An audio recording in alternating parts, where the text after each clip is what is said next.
가정교회를 말하다입니다. 오늘부터 새로운 주제로 이야기하게 되는데요. 먼저 당부 말씀 드리겠습니다. 예림 단장 칼럼이라든지 지금 하고 있는 가정교회를 말하다 라는 식의 연속해서 주제가 이어지는 것은 오늘 한 편의 제 방송만 듣고는 이해할 수 없을 수도 있습니다. 그리고 오해할 수도 있겠죠. 그런 분들은 제가 그런 분들을 위해서 짤 영상들을 예림의 집 TV에 주제별로 올려놨으니까 처음 거서부터 쭉 이렇게 살펴보는 노력을 약간만 하시면 제 이야기를 충분히 이해하실 수 있습니다. 자, 시작하겠습니다. 신약 성경에서 찾을 수 있는 1세기 초기 교회의 형태, 즉 한 30명 정도의 그리스도인이 개인의 가정의 모임을 갖는 모습은 아직도 많은 곳에서는 낯선 현상이므로 분명 불확실성과 현실적인 문제들이 존재하곤 합니다. 우리는 너무나 오랫동안 기존 교회의 틀을 벗어난 적이 없기 때문에 그렇죠. 그래서 저처럼 조금 용기가 나는 사람, 용감한 사람들이 시도를 먼저 해보는 과정 속에서 얻은 그 노하우들을, 그 은혜들을 이렇게 방송을 통해서라든지 나중에는 책을 낸다든지 글을 통해서 나누는 것입니다. 이번 주제는 우리가 가정교회를 처음으로 구성하고 여러 장애물을 극복하며 재상상과 분리까지 나아가는데 필요한 실제적인 조언들을 제공할 것입니다. 다음은 제가 올해 1월 1일부로 가정교회를 개척해서 시작하고 소그룹을 이끌어오면서 얻은 경험과 또 제가 매일매일 공부하는 것을 기초로 한 것들로 가정교회를 위한 열린 마음이 있는 분들에게는 많은 도움이 될 것입니다. 자, 이제 시작하도록 하겠습니다. 자, 첫 번째, 오늘은 첫 번째만 할 건데요. 첫 번째, 분명한 비전 세우기입니다. 가장 중요한 일은 시작할 때부터 가정교회의 목표와 구조에 대한 분명한 청사진을 갖는 것입니다.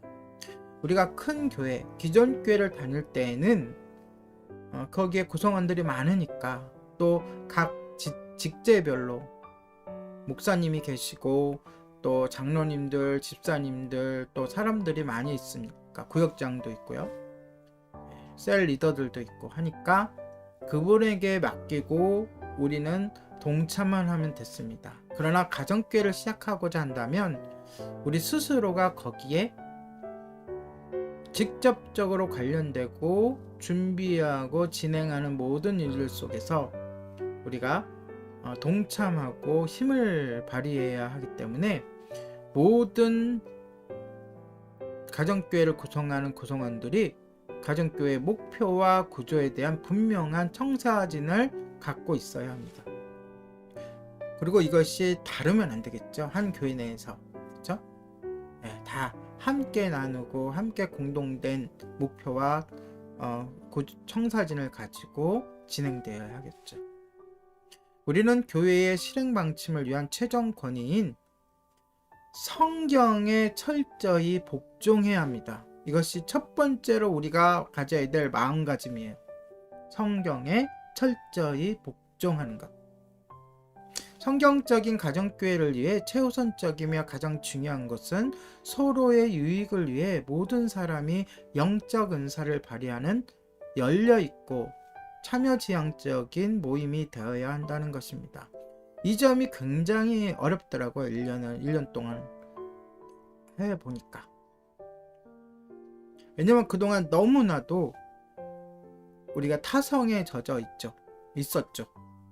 그래서 제가 좀 권사님 좀 실제로 성경 공부 시간에 질문할 것 좀 준비해 오세요 해도 지금은 잘 준비해 오시지만 준비해 오기까지 많은 시간이 걸렸습니다.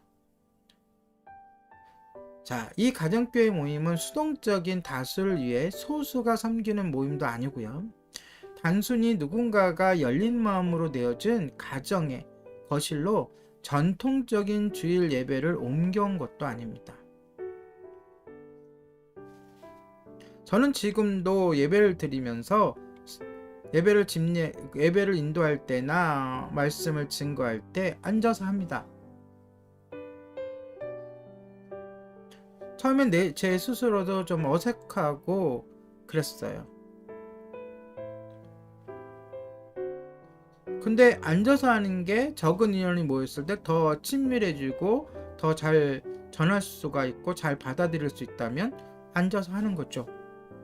서서도 해보겠습니다. 네, 이렇게도 해보고 저렇게도 해보겠습니다. 일단은. 왜냐하면 지금은 실험하는 단계니까요.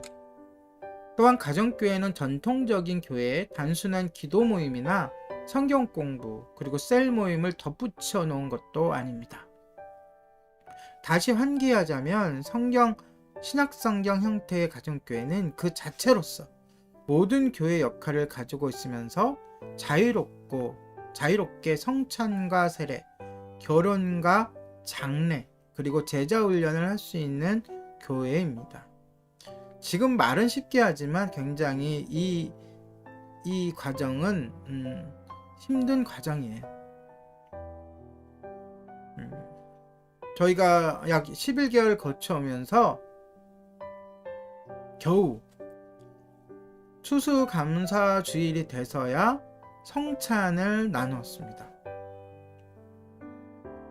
말은 제가 이렇게 쉽게 하는 것 같지만 이 일을 실제적으로 실행하는 데 있어서는 오랜 훈련과 시간과 결단과 동의와 함께함이 필요합니다. 가정교회는 작은 팀으로 구성된 리더들에 의해서 인도됩니다. 제가 목사이지만 어떤 성직자에 의해서 인도되는 것이 아니라 리더들에 의해서 인도되는 거예요. 지금은 예림교회 하나지만 나중에는 예림교회를 필두로 해서 여러 교회들이 생겨날 거잖아요.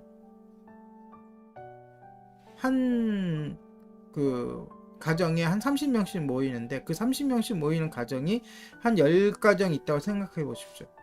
그럼 그 10가정마다 목사님을 세우고 그럴 수는 없잖아요. 리더를 세우는 거죠.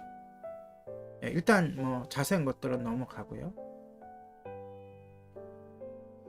리더들에 의해서 인도되는 작은 그룹으로 가정에서 서로 만나 기도하고 예배하고 성경 공부, 토론, 멘토링, 전도, 식사, 교제를 나누는 모임입니다. 가정교회라는 것이. 그리고 모든 가정교회는 안정성과 신뢰성, 그리고 비전을 공유하기 위해서 서로 연합하여 노력해야 합니다. 누구 한 사람이 카리스마를 가지고 쭉 이끌어가는 것이 아니라는 거예요. 그러기 위해서는 또한 여기 이 부분도 굉장히 중요합니다. 현재의 아직 훈련이 덜 돼 있는 부분인데 반드시 이루어져야 되는 부분이에요. 뭐냐면 다른 가정교회, 저를 거치지 않고 제가 개척한 것이 아닌 다른 가정교회와도 밀접한 네트워크로 연결되어 있어야 합니다. 그물처럼요. 나아가서 지역사회의 다른 형태의 교회와도 개방적이고 상호 보완적이며 협력적으로 연결되어 있어야 합니다. 한 지역에 큰 교회들이 있고 전통적인 교회들이 있고 또 이제 건물을 임대해서 개척을 시작하는 교회도 있을 것이고 또 어느 정도 신자들이 성도들이 모이는 중형교회도 있을 것이고 이제 시작하는 가정교회도 있을 것이고 그런데 이 모든 교회들이 개방적이고 상호 보완적으로 협력적으로 연결되어 있는 것이 우리가 추구하는 가정교회의 목표 중에 하나입니다. 오랜 신자이든지 영적으로 갓 태어난 신자이든지 간에 최초로 가정교회를 시작하는 사람들은 이러한 사실을 이해하고 확고한 신념을 가져야 합니다. 말 그대로 가정교회 청사진을 처음으로 신앙을 시작하는 사람들에게도 자세히 설명해 줘야 된다는 것이죠. 이는 건강한 교회의 출발에 있어서 필수적인 것입니다. 그렇게 하기 위해서는 아까도 얘기했죠. 성경에 대한 바른 교리를 정립하고, 이 교리는 현재 정통적인 많은 신학교와 또 교단에서 제대로 많이 정립되어 있습니다. 그러니까 성경에 대한 바른 교리를 정립하고 1세기 초대교회의 성경적인 증거들에 대한 깊은 연구와 통찰이 필요합니다. 이것은 지금도 하고 있고 앞으로 우리가 해 나가야 될 일이죠. 기존에 세워진 교리들과 지금 우리가 해 나가야 할 성경 연구와 통찰, 또한 이를 모든 교인이 어떻게 해야 된다고요? 공유해야 할 것입니다. 이것이 바로 가정교회를 시작하면서 우리가 목표를 두고 청사진을 그려서 처음서부터 모든 구성원들이 이에 동의를 하고 이에 대해서 지도를 갖고 있는 상태에서 출발하는 것이 가장 가정교회에 있어서 중요한 부분이라고 할 수 있습니다. 오늘의 가정교회를 말하다 였습니다.